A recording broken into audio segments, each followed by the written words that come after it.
Hi, I'm Lisa. And I'm Gina. And Gina and I have really been stepping it up in our intuitive lives lately.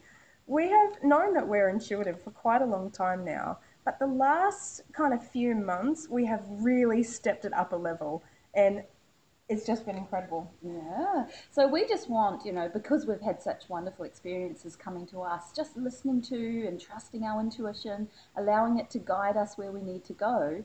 We just want to be able to share this with you as well because it has just been dynamite for us.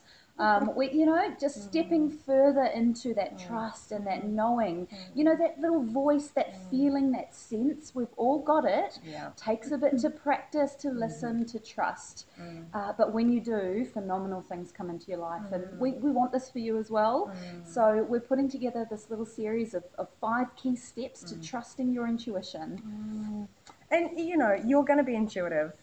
If you have made some important decisions based on that gut feeling that your head can't even comprehend, that's what it is to be intuitive. But what's so amazing is that our spirit, our soul, our intuition knows things that our head can't even comprehend. And when you can just allow your mind to just sit on the sidewalk for a little while and just be pulled and led along by these wonderful feelings that you're getting and just allowing them to guide you, magical things are possible. And it's so exciting. So we've put it into these 5 steps and we're really grateful to be able to share them with you. So click on the link and find out more about developing these 5 steps to trusting your intuition.